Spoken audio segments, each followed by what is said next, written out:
Welcome to the Plein Artist Panel. Up ahead, you're going to hear some thoughtful commentary from the participating artists. Luckily, we were able to connect with people from different countries even this year and different states. So that's the one advantage that we've had this year with an online show, which has had over 11,000 views so far. I'd like to thank all the people, the members and the donors who make this possible. I'd like to thank our premier sponsors. Our platinum sponsors are Real Precision Manufacturing, Emergency Contractor Services Incorporated, New Studio Architecture, Schweeder's Building Supply Construction, and Schweeder's Pottery. Our gold sponsors are Boyum and Berenshire, Mueller Memorial, Steve Goranson Video, and the Pillars of White Bear Lake. This activity is made possible by the voters of Minnesota through a Minnesota State Arts Board operating support grant, thanks to a legislative appropriation from the Arts and Cultural Heritage Fund, also in part by the Manitou Fund. I would like to introduce some of the talented artists that participated in the Plein Air show. This year it was international, and that wouldn't have happened if we had it in gallery. So during the awards ceremony, none of the artists were there. It was just the judges talking about the art. And now we'd like to interview some of the artists and have them talk about their own art and what it meant to be in this show and painting during this time. I'd like to start with Marc Anderson, who was best in show. He had 3 gorgeous pieces, and his artist statement talks about light. And plein air painting historically is all about the light and capturing it. So Marc, if you'd like to say a few words about yourself. Yeah, so it really is all about the light for me personally. And that's something that's really kept me plein air painting rather than, I mean, I still do studio work as well, but I feel like the plein air has to be a part of my practice in order to understand how light and color work. Because there's just things that a camera will never be able to capture. And historically speaking, I mean, looking at the old masters or everyone from Caravaggio to Sargent, like their understanding of form and how the light works is completely from observation. And I feel myself leaning more towards that the deeper I go into painting in general. To have that understanding of what an object or a color is, and being able to translate that. You can only translate it if you understand it or have observed it. And so that's kind of where I stand on plein air painting. Well, the next person I'd like to thank is Joshua Cunningham. He's one of the people that I sought advice from when I was setting up this contest. And you are so amazing with your words as well as your paintings, the way that you describe talking about painting. And what's your historical influence? My biggest historical influence is gotta be Andrew Wyeth. I grew up in a farmhouse in rural Minnesota, and my dad had this really big, I have it now, my dad passed away a few years ago, and that was something my mom made sure I got, was this big coffee table Andrew Wyeth book from the late 60s. And I would pore over those pages, but there's so much in his work that didn't look that different than a March day in rural Minnesota. He was so into the particulars of everything that was in his life that he could walk to most of those scenes. And that sense of intimacy he has with all of his subjects, and that stuff's all an extension of his life. That idea of things in your backyard are sufficient, and it's up to you to find a way to articulate and express that. It kind of goes with, there's a Mother Teresa quote that I think about a lot, which is, you don't need to do great things, you just need to do things with great love. And Andrew Wyeth has a quote that dovetails really nicely in there, which is, I think one's art goes as deep as one's love goes. And this year, more than most, with just our little bit of a slower schedule in the pandemic, I took more sessions on paintings. So like the one So Begins the Green, that was one session and a little bit of cleanup in the studio. But then I had been cruising around that area a lot for that painting, and I was watching the sun play across it throughout the day. And then when I'm finally there, it's been percolating in my mind. Well, another person I'd like to thank is Karen Knutson. I also sought her advice, and she brought up some good questions. So I was just wondering, did you feel a difference painting outside now? You know, do you have different feelings painting during this pandemic?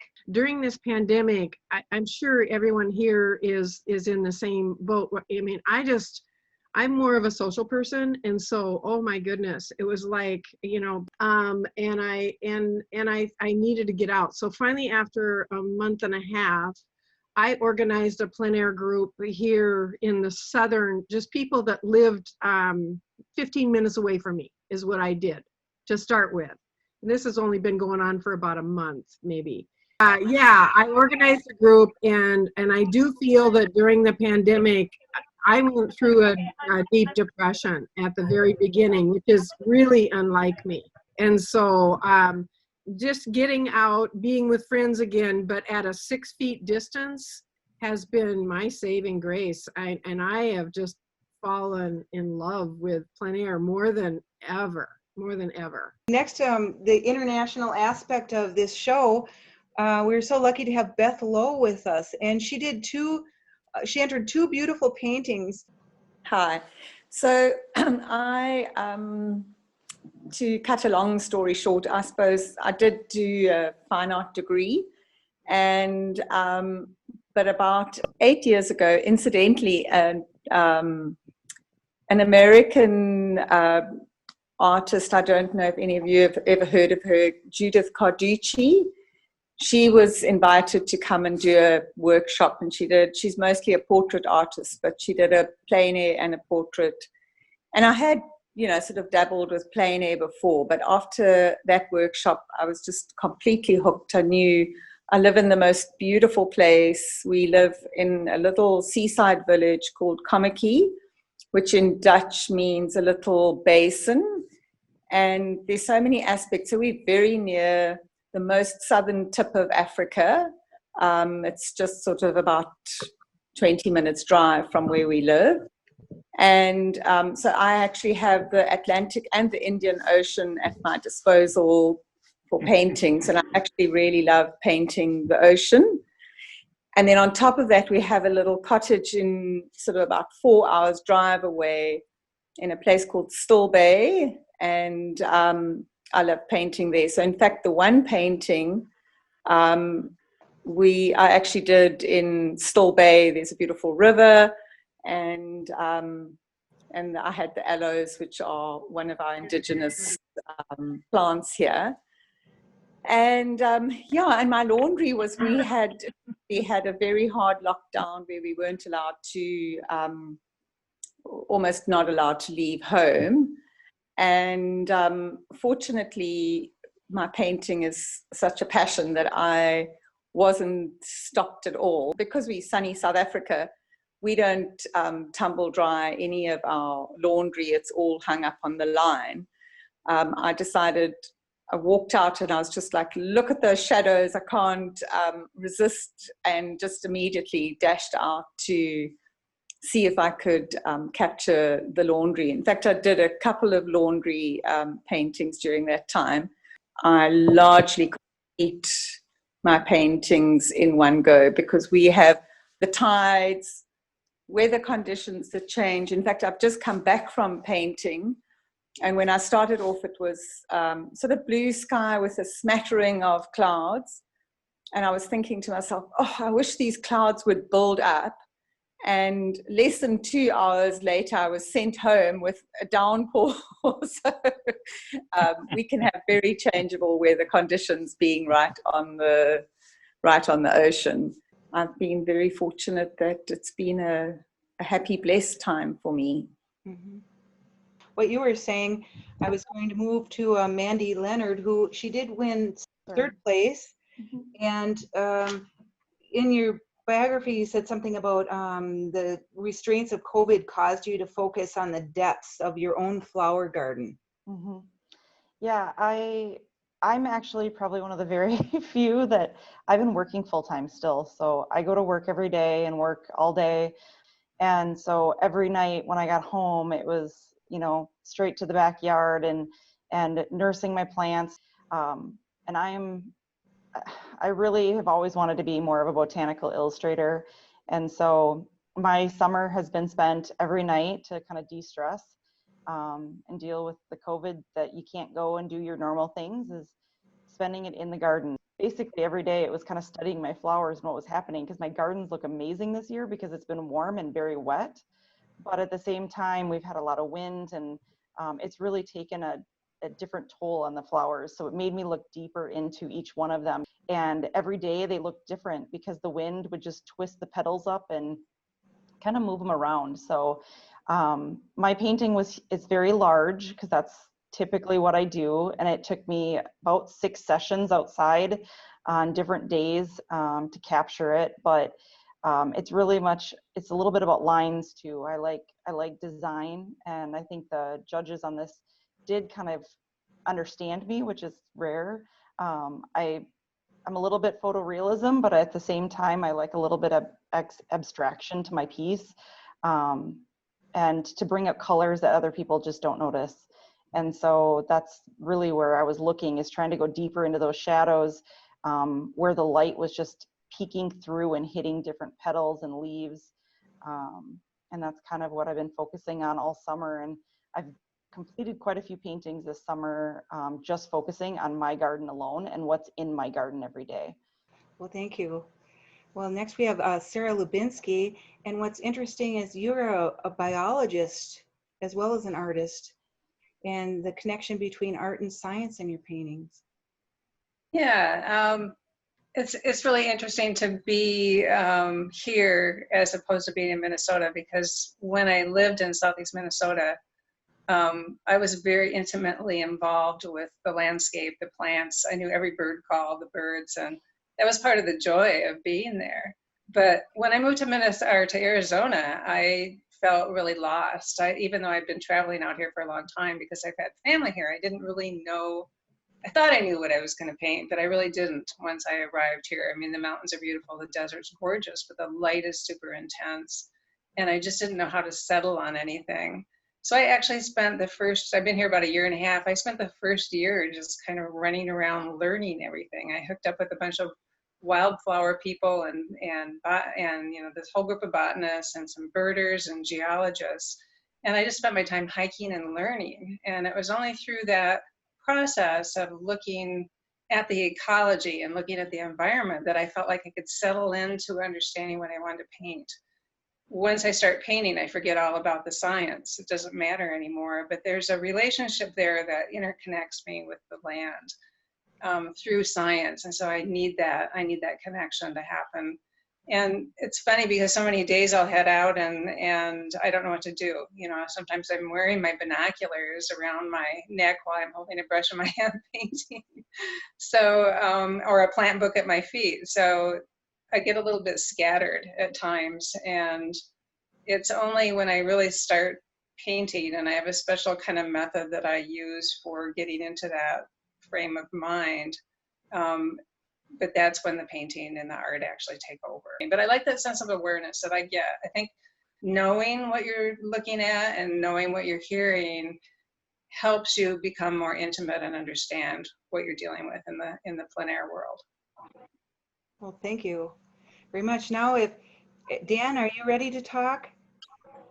My background is I'm an academic originally. I got an MFA in painting and art history, and I connected with what Joshua said, because when I was a kid, one of my gods was Andrew Wyeth. I thought he was the greatest. I grew up in a part of Iowa where it was heavily in.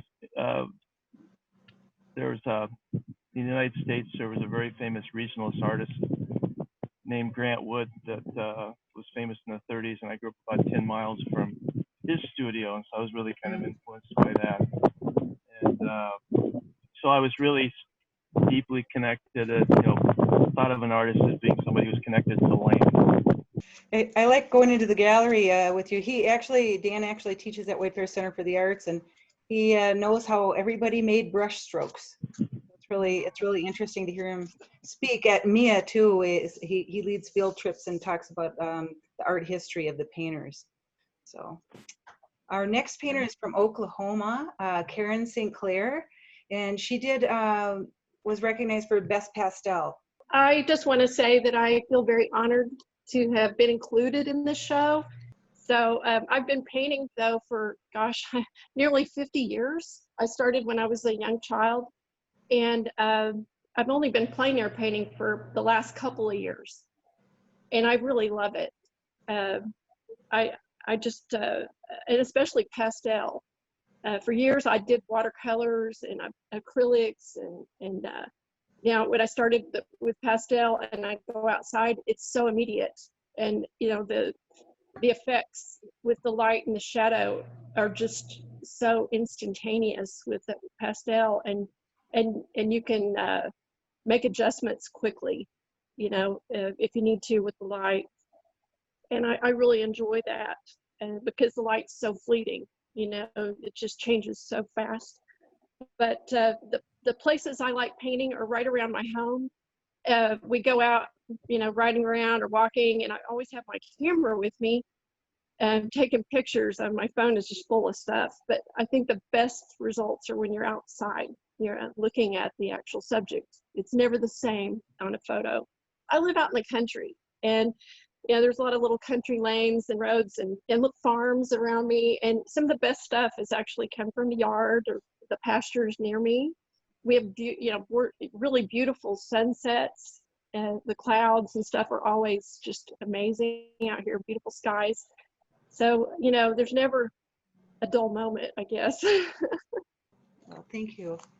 And then our last artist is Johanneke, and she is also from South Africa. And what was really intriguing is the geography, where you talked about you grew up with your dad as a zoologist, and then you just go off into the wilderness by yourself and paint. Yeah, I was very fortunate to, I was born in Caprivi. It's the strip part of Namibia. So I grew up next to the Zambezi River. So I was really always immersed in wilderness areas, beautiful in the southern Africa. And I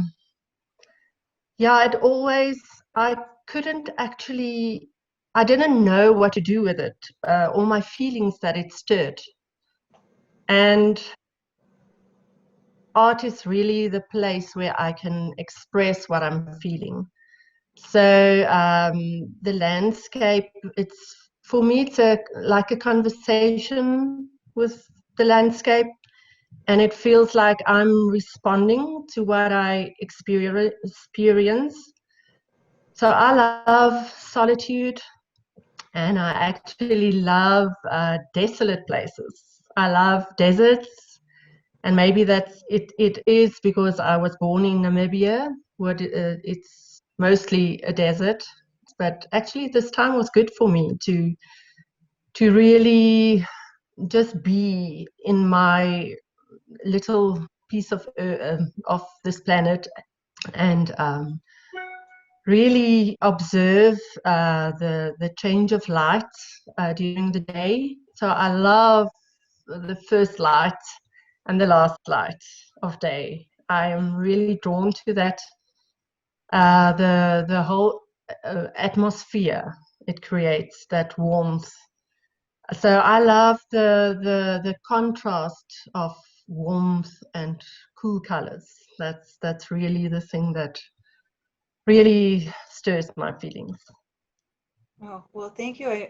I'm so grateful that everybody participated from around the world in this show. Does anyone want to say anything about the show overall, the being part of it. I'm honored to be a part of it. It was my first show. I thought the show was so diverse. I loved all the different types of artwork that there was. And Danielle, you guys did a great job. Super, super job. It was great. We got to do it. Got to do it every year. I agree. It's really a really beautiful online show, and I too am honored to be in it, and especially because I was in a plein air show at the White Bear Center a few years ago. So it's nice to connect with you again, Danielle, and some of the other painters. It's like old home, bringing me a little bit of nostalgia for Minnesota. And for seeing the world. I love even though we're painting from all over the world, there's this common theme that I've seen everyone express, and that's kind of slowing down and being more intimate with the surroundings in our own backyard and in our own fields, et cetera. And I think that's really cool.